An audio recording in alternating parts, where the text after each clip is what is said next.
전도 잘 갔다 오셨나요? 이제부터 고비입니다.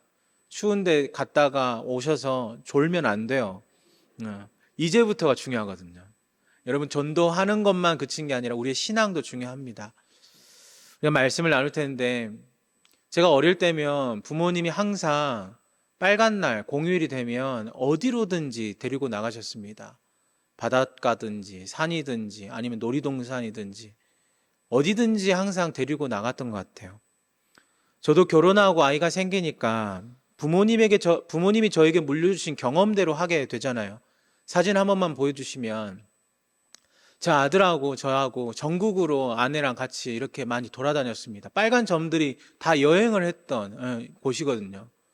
저 전라도 광주에만 산 게 아닙니다. 강원도 저 끝까지 차로 운전하면 한 7시간, 8시간 걸려요. 그래도 갔었습니다. 근데 이렇게 수많은 곳을 갔는데 등치 큰 아들 안전벨트 하나 채우고 어디든지 막 돌아다녔어요.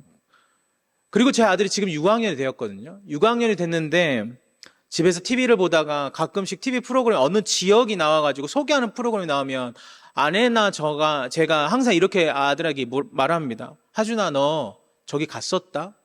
왜냐하면 대부분이 관광지고 유명한 데니까 얼마나 많이 가봤겠어요. 너 저기 갔었다?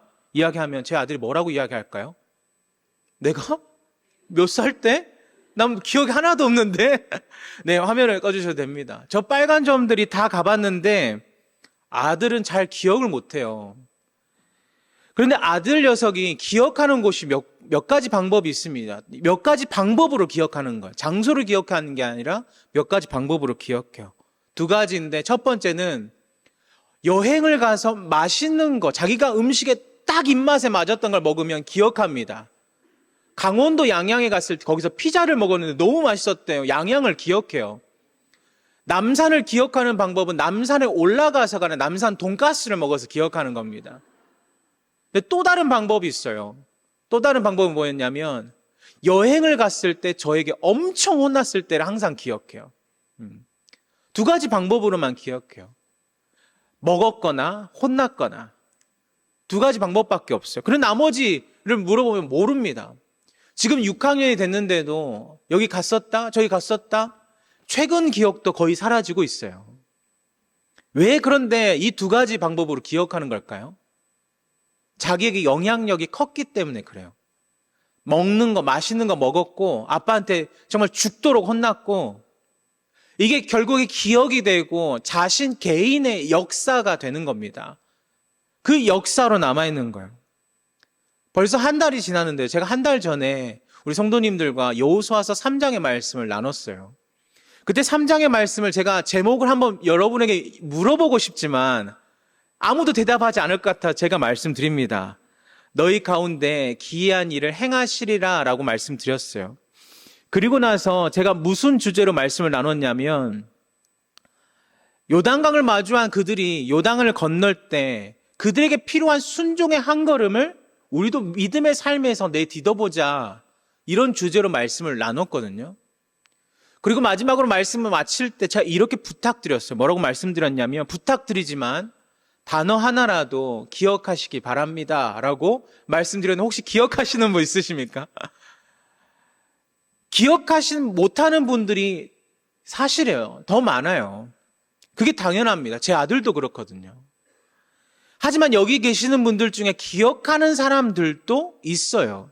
어떤 분이 기억합니까? 말씀 가운데 나에게 울림을 줬던 내용이 있으면 기억해요. 말씀 가운데 나를 무언가를 깨우치게 했다면 기억하는 거예요. 사랑하는 성도 여러분, 우리가 지난 시간에 한 달 전에 말씀의 내용 기억나지 않아도 상관없어요. 저만 상처받으면 되는 거거든요. 상관없어요. 농담이고요. 무슨 말을 하고자 하는 거냐면 우리가 말씀을 계속 반복되더라도 우리는 말씀의 시간을 저와 마주할 겁니다. 어김없이 빨간 날이 되면 제 순서가 되면 여러분과 저는 빨간 날의 말씀의 여행으로 떠날 겁니다. 그때 기억하는 거예요. 내가 오늘 무슨 말씀을 먹었었지? 내가 오늘 목사님에게 무슨 말씀으로 혼났었지?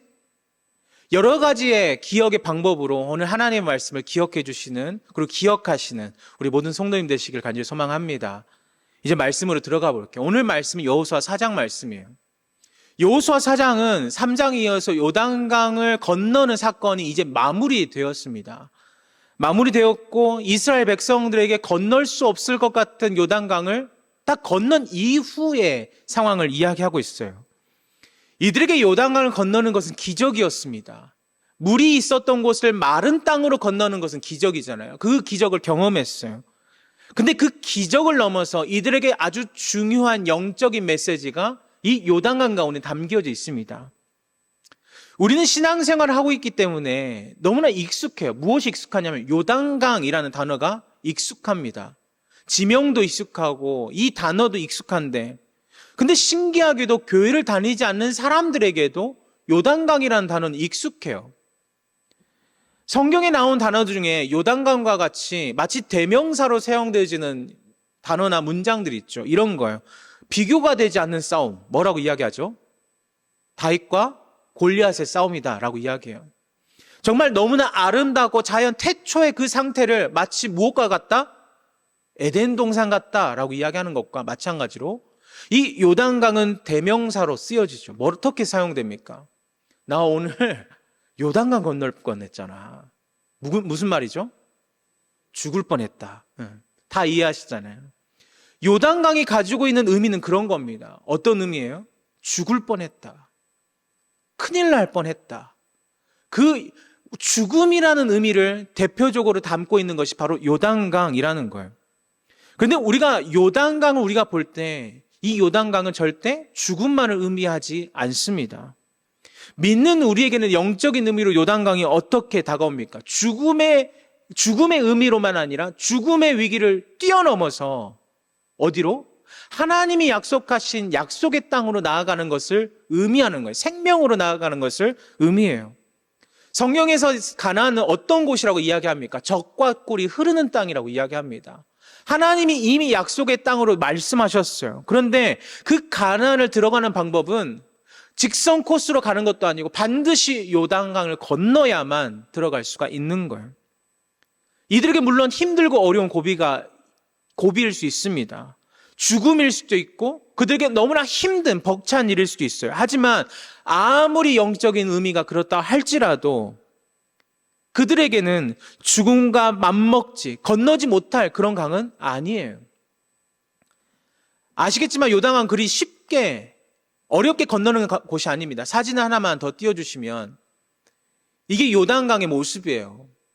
우리가 지금 말씀으로 보고 있는 요단강은 우기 때입니다. 그러니까 굉장히 강이 폭도 넓고 깊이도 깊어졌죠.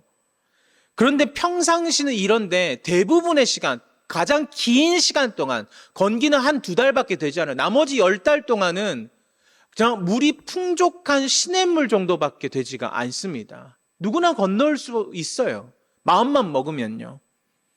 네, 사진도 내려주시고 아무리 우리가 영적인 의미가 그렇다 할지라도 아무리 물리적인 의미가 그렇다 할지라도 어떻게 됩니까? 이들에게 요단강은 그렇게 어려운 것이 아니에요. 요단강이 여러 가지 의미가 담고 있어요. 영적인 의미, 물질적인, 물리적인, 시간적인. 그런데 처음에 말씀드렸을 때 아들의 이야기, 말씀드렸던 것처럼 여러분 우리가 건너지 못할 것은 없습니다. 근데 영향력이 미비한 것들이 있어요. 왜 영향력이 미비하냐면 큰 영향력이 없기 때문이에요.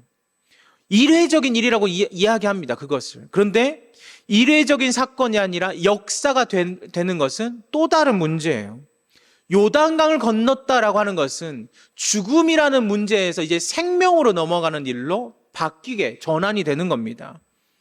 지금까지는 엄두도 못 냈거든요. 물이 범람해 있을 수도 있었겠지만 물이 말라 있을 그때도 그들은 건너지 못했었어요. 하지만 우리가 홍해 사건을 아는 것처럼 홍해를 건넌 이후에 그 백성들의 삶은 어디로 이어집니까? 광야의 삶으로 이어져요. 근데 그 광야의 삶을 아는 것처럼 우리도 알고 하나님도 알고 그들도 아는 것처럼 이 비슷한 사건이 요단강에서도 똑같이 일어나잖아요. 똑같이 강을 건넜고 똑같은 일들이 일어났는데 차이점이 어디서부터 발생하냐면 바로 이 여호수아 4장부터 차이점이 발생하는 거예요. 그것을 저는 오늘 한 단어로 역사화라고 이야기하고 싶어요. 역사화. 이 말씀을 꼭 기억해 주세요. 역사화. 역사화입니다. 홍해를 건넌 이후에 시간은 어떻게 흘러가냐면 이렇게 시간이 흘러가는 거예요. 광야로 이어지고 광야로 이어지면서 그들이 굉장히 바쁜 삶을 살아가요. 너무나 바쁘게 살아갑니다. 그래서 어떻게 하냐면 마른 땅을 건넌 기적을 무엇하는 것을 하지 못하냐면 역사화할 시간이 없어요. 그냥 바쁘게 살아가거든요. 근데 요단강은 달라요. 오늘 말씀의 주제이기도 하지만 하나님께서 요단강을 건너자마자 그들에게 부탁하신 말씀이 한 가지 있죠. 무엇하라고요? 후일에 이것을 볼 때 기억하게 하라고 하는 거예요. 이것이 바로 역사화입니다.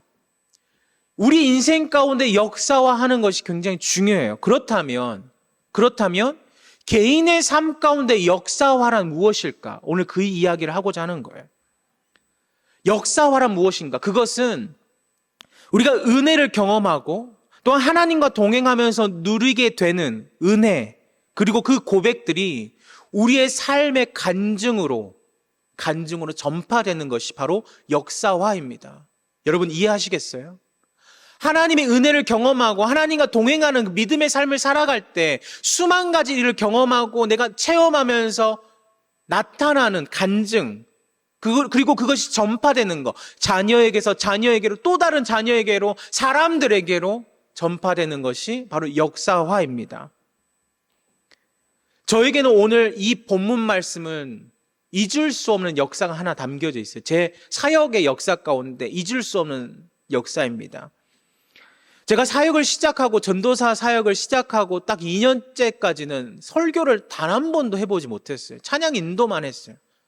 기회가 없었어요. 그런데 하루는 목사님이 설교를 좀 한번 해라 기회를 주시더라고요. 그래서 몇 달 전부터 좀 얘기하셨기 때문에 말씀도 찾아보고 어떤 게 할까, 어떤 말씀을 전할까 고민도 하고 묵상도 하고 그래서 본문도 정했어요. 그리고 주석도 찾아보면서 목사님들의 말씀도 찾아보면서 말씀을 준비했는데 그때 본문 말씀이 여호수아서 4장 21절에서 24절이에요.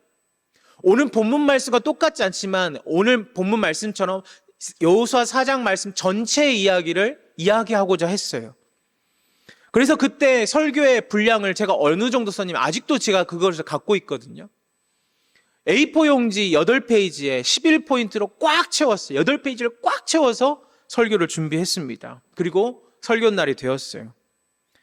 그때 첫 설교하는 그날이 어떤 날이었냐면 제가 청년부를 담당하고 있었는데 청년부 첫 번째 새생명 초청잔치, 그러니까 우리로 말하면 앞으로 다가올 3월 31일 그 부활절 전도축제의 날이에요.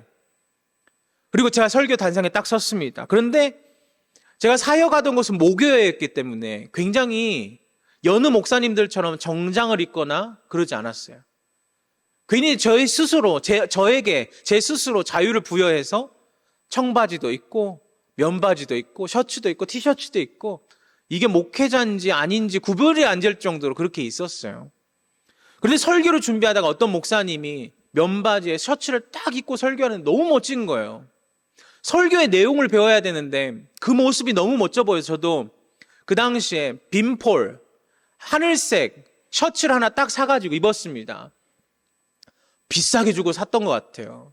그리고 설교 날이 됐죠. 설교를 열심히 하려고 했는데 A4 용지 8페이지 11포인트에 꽉 채워서 지금 저에게 그 분량을 가지고 설교하라면 얼마만큼 설교할 수 있냐면 한 30분은 설교할 수 있을 거예요.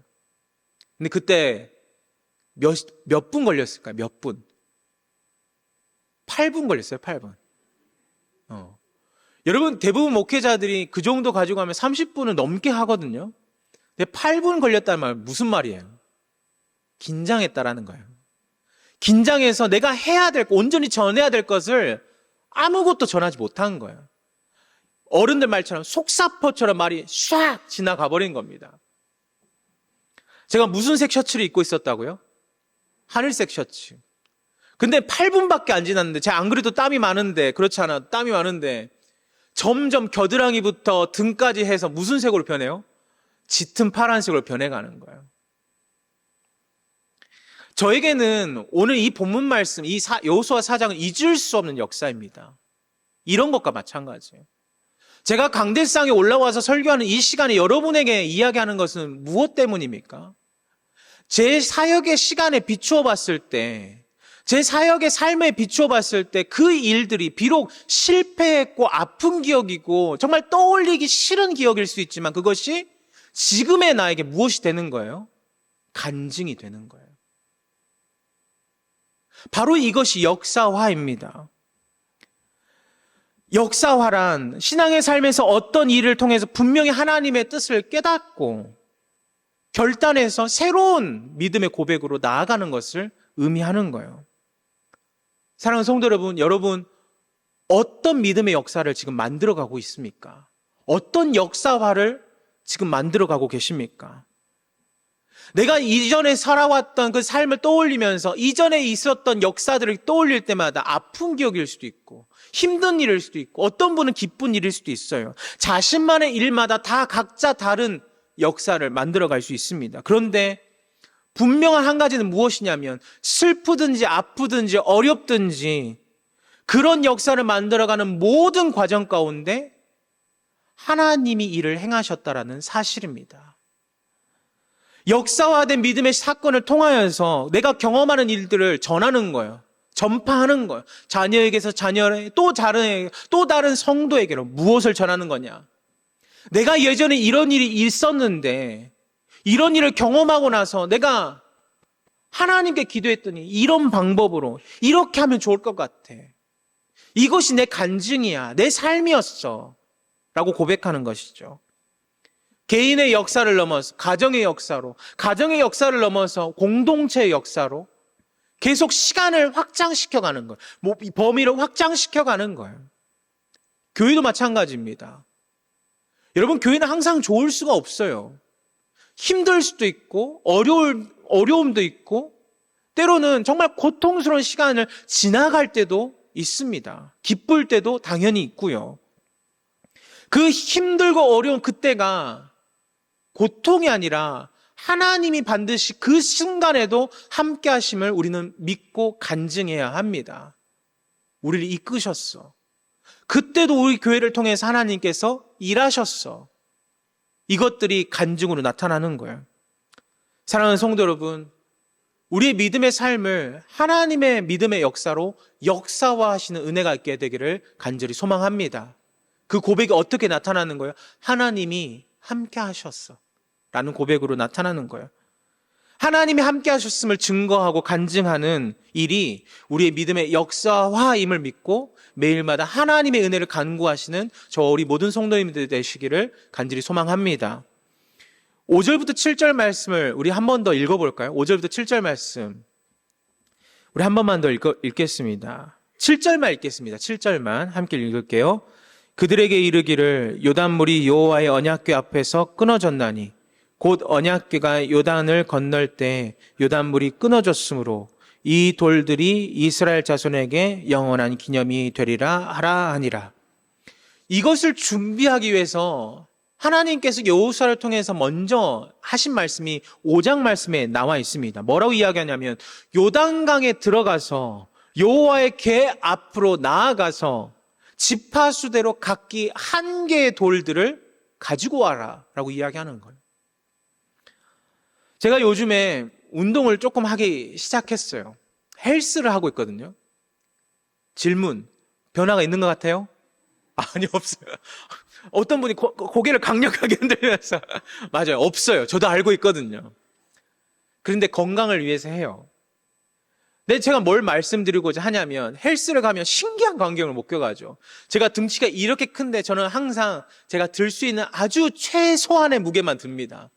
근데 거기 가면 저보다 반도 안 되는 사람들이 자신의 몸무게 몇 배, 정말 저보다 몇 배 될 것 같은 무게를 들면서 얼굴 빨개질 때까지 운동을 해요. 근데 아무리 그 사람들도 아무리 힘이 세고 아무리 강하다 할지라도 무엇이 있어요? 한계가 있어요. 이 정도는 이 한계를 넘어서는 들 수가 없어요. 아무리 연마하고 단련해도 이 한계를 넘어서는 일들은 없어요. 큰일 나요. 한계를 넘어서면요. 지금 하나님께서 명령하신 것이 하나 있습니다. 언약궤가 지금 담겨져 있는, 제사장들이 발을 딛고 있는 요단강 한가운데 다시 들어가서 돌을 하나씩 들고 와라 라고 하는 거예요. 근데 아무리 지파수대로 한 사람씩이든지 여러 사람이든지 아무리 강력한 힘을 가졌다 할지라도 이들이 가지고 있는 돌들의 한계가 있어요. 두 사람이든 세 사람이 모여서 함께 들 수 있는 한계가 있다라는 거예요. 근데 신기한 것은 그 한계를 적당하게 맞출 수 있는 돌들을 어떻게 하셨다고요? 하나님이 거기에 심어 놓으셨다라는 거예요. 예비하셨다. 이것을 우리는 무엇을 통해 알 수 있습니까? 후일에 자녀들이 그 돌들이 무엇이냐라고 물어볼 때 기념이 되라고 이야기하셨잖아요. 여러분, 기념이 되는 돌들을 어떻게 골랐을까요? 적당하게 제 손바닥만한 거? 제 얼굴만한 거? 아니요, 그렇지 않았을 것 같아요. 아무리 못해도 내 한계를 뛰어넘지 않고 우리 민족과 지파에게 정말 각인될 수 있는 그런 돌들을 하나씩 골라가지고 지파대로 골라와가지고 놔두지 않았을까요? 이 모든 일들을 누가 하셨다고요? 하나님이 예비하심으로 하신 거예요. 우리의 삶을 한번 돌아보세요. 우리의 삶이 무엇을 통해 이루어지십니까? 하나님이 인도하심, 하나님이 예비하심으로 우리의 삶을 계속 살아가고 있습니다. 지금 요단강도 마찬가지예요. 이미 아브라함 때 약속하셨던 그 땅을 가게 하실 수 있었지만 아니에요. 홍해를 건넌 이후에 가나안 땅으로 들어가게 하실 수 있었지만 아니었어요. 민족을 이루고 지파를 이루고 때로는 광야의 삶을 또 살아가면서 순종의 삶을 경험하고 느끼며 하나님의 은혜를 살아가게 하셨던 것이 하나님의 인도하심이었고 예비하심이었어요. 그렇다면 지금 요단강 한가운데 박혀있는, 심겨져 있는 돌들은 무슨 의미입니까? 그 역시도 하나님이 예비하셨다라는 사실이에요. 근데 이 예비하셨다라는 것은 우리의 시선으로 볼 때, 우리의 생각으로 볼 때 다른 의미로 보면 이런 거예요. 우리는 알 수 없는 뜻과 시간이 그 안에 담겨져 있다는 거예요. 그들이 살아왔던, 그리고 그 이전부터 하나님의 일로 역사하셨던 하나님의 일이 담겨져 있는 겁니다. 그것을 우리는 하나님이 예비하셨다, 역사하셨다라고 이야기하는 것이죠. 후일의 자손들이 와서 뭐라고 물어보면 7절 말씀처럼 대답하래요. 그리고 또다시 물어보면 21절, 24절처럼 이야기하라고 합니다. 제가 21절, 24절 긴 말씀이지만 한번 제가 읽어보겠습니다. 22절부터요. 제가 읽겠습니다. 이스라엘이 마른 땅을 밟고 이 요단을 건넜음이라. 너희의 하나님 여호와께서 요단물을 너희 앞에 마르게 하사 너희를 건너게 하신 것이 너희 하나님 여호와께서 우리 앞에 홍해를 말리시고 우리를 건너게 하심과 같았나니 이는 땅의 모든 백성에게 여호와의 손이 강하신 것을 알게 하며 너희가 너희의 하나님 여호와를 항상 경외하게 하려 하심이라 하라. 아멘. 예비하신 하나님의 뜻이 모두 다 담겨 있는 말씀이에요. 인생에서 가장 중요한 순간들이 여러분 가운데 있었죠. 근데 여러분, 그 중요한 순간들이 모조리 세세하게 지금도 기억나십니까? 조금씩 잊혀져 가는 것이 당연한 거예요.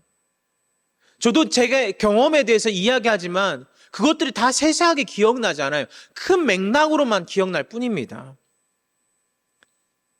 근데 그것을 기억하는 방법이 무엇이냐면 기념이 될 만한 물품, 기념이 될 만한 사진, 기념이 될 만한 흔적, 그것을 통해서만 기억할 뿐이에요.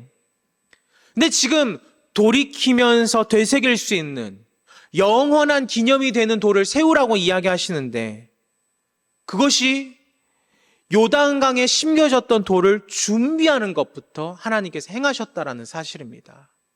예비하셨다라는 거예요. 어떤 지파라도 어떤 사람이라도 소홀히 한 사람이 없었을 거예요.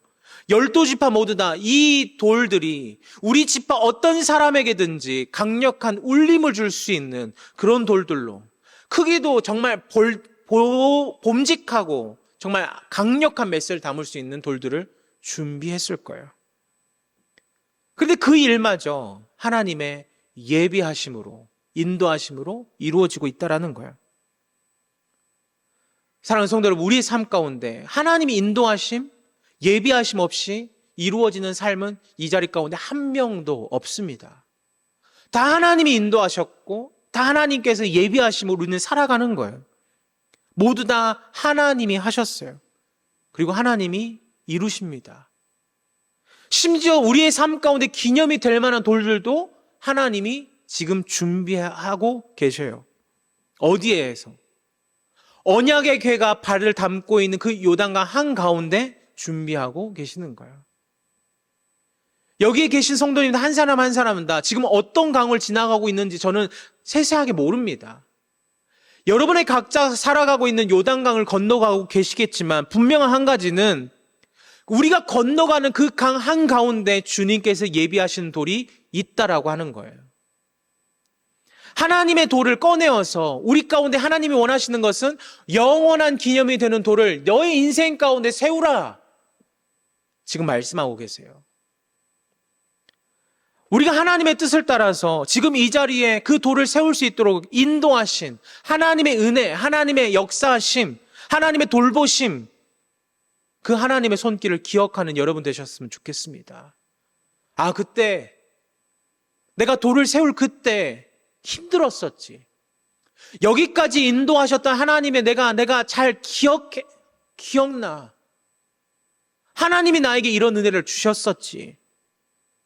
그 돌들을 바라보면서 하나님의 일, 하나님의 인도하심을 기억하는 우리 모든 성도님 되셨으면 좋겠어요. 지난 여호수아 3장 말씀 가운데서 이야기할 때 처음 시작에 제가 한 달에 한 번씩 설교하지만 7장까지 설교하겠다고 말씀드렸어요. 근데 그 주제가 뭐였냐면 순종과 교만을 가지고 이야기하겠다고 이야기했거든요. 지금 백성들의 모습은 어떤 모습이냐, 사진과 같은 모습이에요. 한 번만 보여주시면 너무나 쉽게 이해가 될 수 있을 것 같아요. 이런 모습이에요.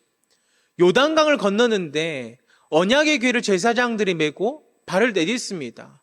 발을 내딛자마자 흘렀던 요단강의 물이 그치고 마른 땅의 역사를 경험하게 돼요. 근데 뒤에 나타나는 그 선봉 부대가 있습니다. 갓, 루벤, 므낫세, 반, 이 네 지파가 이제 그 가나안의 정복을 시작하는 거예요. 그 선봉에 서는 겁니다. 그리고 뒤따르는 사람들이 200만 명이 되었다라고 이야기해요. 자녀를 포함해서요. 여러분, 무엇을 말씀드리고자 하냐면 이들이 순종했다라고 하는 거예요. 여러분, 제가 말씀드린 것은 무엇입니까? 순종인데 어떤 순종이죠? 우리가 홍해를 건넌 이후의 사건의 모습을 알 수 있어요. 홍해를 건넌 이후에 무엇이 나타나면 계속적인 불순종이 나타나요. 홍해뿐만입니까? 창세기에 나타난 말씀을 보면 불순종의 삶이 계속 반복돼요. 근데 그 불순종이 우리에게, 신앙을 갖고 살아가는 우리에게는 은혜로 다가옵니다. 왜요? 그들을 통해서 우리를 보게 만드시거든요. 근데 지금 그것을 말씀드리고자 하는 게 아니라 지금 이 모든 과정, 하나님이 요단을 건너게 하시는 모든 과정을 지금 온 백성들이 제사장부터 시작해서 그 발을 딛고 나오는 언약의 궤를 다시금 딛고 돌아오게 하는 백성들까지 모두 다 어떤 마음으로 이 요단강을 건너요? 순종의 마음으로 건너는 거예요. 다른 거 없어요. 다른 영적인 의미를 말하고자 하는 것이 아닙니다. 오직 순종했어요. 제가 설교를 준비할 때면 항상 음악을 틀어놓고 해요. 어떤 음악이냐면 연주 음악이에요. 연주 음악을 듣고 설교를 준비합니다. 그런데 이번 주 이 설교를 준비할 때는 연주 음악이 아니라 우연치 않게 간증을 하나 듣게 되었어요. 간증을 듣게 됐는데 그 목사님의 간증의 내용을 제가 받은 은혜대로 여러분에게 한번 전해봅니다. 이 목사님은 젊은 세대들이 너무나 좋아하는 찬양팀의 지도 목사님이세요. 예라머십이라고 하는 찬양팀의 목사님이신데 원래 교회 찬양팀으로 시작했어요. 그런데 지금은 유튜브 구독자 수만 15만 명이 넘는 그런 대형 찬양팀이 되었어요. 근데 이 찬양팀의 시작은 어떻게 시작되었는가? 이렇게 시작됐다고 해요. 지금처럼 화려하게 시작된 게 아니라 목사님이 한 교회에서 16년을 섬기고 지금까지도 섬기고 있는데 몇 년째 있었던 일인지 알 수 없지만 사역의 초반쯤에 수련회를 갔다 와서 돌아왔는데 한 10명, 12명 되는 찬양팀의 멤버들 중에 2명만 남고 다 사역을 내려놓게 되었다고 해요. 어떤 사람은 유학으로, 취직으로, 군대로 여러 가지 사정으로 한 10명 정도가 빠진 거예요. 이게 지방교회의 현실입니다. 다 떠나게 되어 있거든요. 근데 어떻게든 이 사람들 말릴 수가 없잖아요. 유학 간다는데, 군대 간다는데, 찬양 때문에 못 말리겠다는 거예요. 목사님이 수련회 갔다 와서 그런 일들이 벌어지니까 너무나 힘든 거예요. 아무리 목회자라 하더라도 성과라는 게 있잖아요. 저도 마찬가지예요. 부담이 없는 게 아니에요. 그 목사님도 이 성과를 신경 쓰지 않을 수가 없다 보니까 사직서를 품에 넣고 계속 지나갔다 그래요. 혹시라도 누가 물어보고 이 결과를 물어보면 어쩔 수 없이 내밀어야겠다. 그만둬야겠구나. 그런 아픔 가운데 있었다고 합니다. 근데 그때 찬양팀에 남았던 2사람, 지금의 찬양 리더저와 편곡자인데 그 2사람이 목사님에게 와서 이렇게 물었다고요. 목사님, 물론 이렇게 2명 남은 것이 우리가 잘못한 것도 있었겠지만 이런 일이 일어날 줄 누가 알았겠습니까, 목사님? 그런데 우리가 모르고 이런 일이 일어난 것처럼 이런 일이 지금 일어났다면 분명히 이 일을 통해서 우리에게 원하시는 하나님의 뜻이 있지 않을까요, 목사님? 이렇게 말했다고 해요. 목사님이 그 2 청년의 말을 듣고 큰 위로가 되지 않았다고 합니다. 위로가 전혀 되지 않았대요. 아무런 위로가 되지 않았대요. 너는 삼자고 난 당사자잖아. 이런 마음이 가득했대요. 그리고 집에 돌아갔는데 지쳐서 마음으로 너무 지쳐서 집에 소파에 딱 누워가지고 있는데 아내가 갑자기 벌컥 문을 열고 나오더니 무슨 일 있어? 목사님의 표정을 보고 무슨 일 있어? 근데 다른 말 하지 않고 이렇게 말했다고 해요. 하나님이 좋게 바꾸실 거야. 이렇게 말하고 너무나 멋있게 또 들어갔다고 합니다. 근데 사모님의 말이 하나도 위로가 되지 않았대요. 여전히 그 마음 가운데 어떤 고백이 일어나냐면 안 좋은 고백들, 불편한 고백들, 힘든 일들이 계속 생각나고 어려움이 나타나는 거예요. 그런데 그 2 그룹의 이야기들, 청년의 말과 사모의 말을 듣고 나서 조금씩 변화되는 마음이 하나씩 나타나기 시작했다는 거예요. 하나님이 내 체면과 자존심을 위해 이 수치를 어떻게 가리나 라고 생각만 하고 있는 이 목사님을 향해서 이 모든 감정과 생각들을 무너뜨리게 하는 일들을 행하셨다라고 하는 거예요. 그게 바로 기도 중에 만났던 말씀이었습니다. 그분의 이름이 전혁이라는 목사님인데, 전 목사, 너는 아직도 너를 위한 성을 쌓고 있니? 그 성은 내가 쌓아줄게. 지금 이 순간 나를 한번 좀 봐라 라고 이야기하시는 것 같았다고 해요. 마음을 새롭게 하신 주님께서 이제 다시 청년들을 만나게 하셨는데 그 남아있는 2 청년들이 다시금 와서 이렇게 목사님에게 이야기했습니다. 목사님, 70년대는 기도원이든지 교회든지 북만 가지고 하나님 찬양했다면서요. 우리가 없으면 없는 대로 부르짖다 보면 하나님이 우리에게 좋은 길을 열어주시지 않을까요, 목사님? 이렇게 이야기했다고 해요. 그리고 만들어진 찬양팀이 지금 그 큰 찬양팀이 되었습니다. 사랑하는 성도들, 우리의 역사도 이스라엘의 역사도 누구든지 어떤 사람이든지 뒤집어 보면 아픈 기억이 가득하고 힘든 일들이 가득하고 고통스러운 역사가 가득해요. 순종보다는 오히려 불순종했던 일들이 더 많이 있었고 하나님의 뜻보다 하나님의 예비하심을 바라보기보다 내 생각과 내 방법대로 내 방향대로 살아갔던 사람들이 더 많이 있습니다. 그런데 그것으로 인한 아픔을 겪지만 그 모든 일을 통해서 하나님이 어떤 일을 행하시는 줄 아세요? 하나님의 뜻, 하나님의 분명한 은혜를 그 순간에도, 불순종하고 있는 그 순간에도, 어렵다라고 말하는 그 순간에도 이야기하시는 거예요. 그 전 목사님에게 말하셨던 것처럼 한 번만 좀 나를 봐라. 너의 시선에 초점을 맞추지 말고 요단강이 마르는지 안 마르는지 그 시선을 밑에다만 낮추지 말고 하늘에 있는 나를 좀 봐라 라고 이야기하는 것 같았다고 해요. 여러분, 그 전역 목사님이나 우리나 인생의 모든 것들을 쌓아왔던 것 한순간에 무너뜨릴 것 같은 어려움을 마주합니다. 그런 순간을 지금 경험하는 사람들도 분명히 이 자리 가운데 말하지 않지만 있을 수 있어요. 근데 그때 우리에게 가장 필요한 고백이 바로 이런 고백입니다.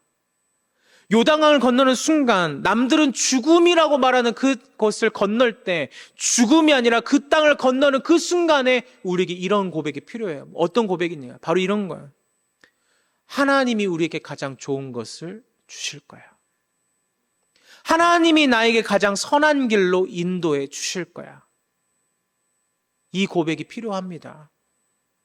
지금 이스라엘 민족은 언약궤를 맨 제사장이나 가장 끝에 있는 어린아이 할 것 없이 일사불란하게 순종을 각오하고 강을 건너고 있어요. 다 어떤 마음입니까? 하나님이 나에게, 하나님이 우리에게 가장 좋은 것을 주실 거야 라는 그 믿음으로 순종하는 것이죠. 이스라엘 백성들은 아무것도 하지 않습니다. 심지어 지금 이 자리 가운데 있는 우리도 믿음으로 살아가는 삶 가운데 우리가 하고 있는 것은 아무것도 없어요. 아무것도 하지 않았는데 우리는 어때요? 너무나 잘 살아요. 그 이유가 무엇일까? 시편 37편 23절 24절 말씀에 이렇게 나와 있습니다. 화면을 보시면 여호와께서 사람의 걸음을 정하시고 그 길을 기뻐하시나니 그는 넘어지나 아주 엎드러지지 아니함은 여호와께서 그의 손으로 붙드심이로다. 아멘. 마태복음 6장 26절 말씀에 이렇게 이야기합니다. 공중의 새를 보라. 심지도 않고 거두지도 않고 창고에 모아들이지도 아니하되 너희 하늘 아버지께서 기르시나니 너희는 이것들보다 귀하지 아니하냐. 아멘. 아무것도 하지 않았는데 그냥 순종만 했는데 우리가 잘 살아온 이유는 무엇입니까?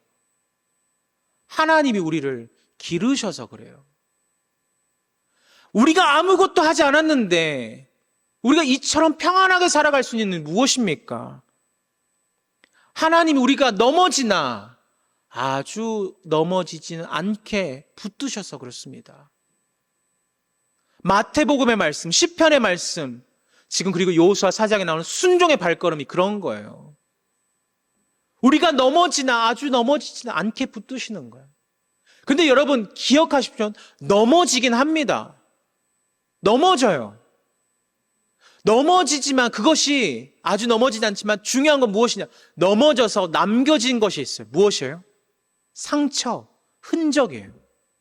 상처와 흔적이 남겨질 뿐입니다. 그런데 그 흔적과 상처가 무엇으로 남는 거예요? 처음에 말씀드렸던 개인의 역사화로 남는 거예요. 아, 하나님이 나를 이때 도우셨었지. 그것을 바라보면서 하나님을 떠올리게 되고 하나님의 은혜를 기억하게 되는 거예요. 우리의 삶에, 우리의 남겨진 흔적 가운데 하나님이 일하셨던 믿음의 시간을 우리는 알 수 있습니다. 그것이 무엇입니까?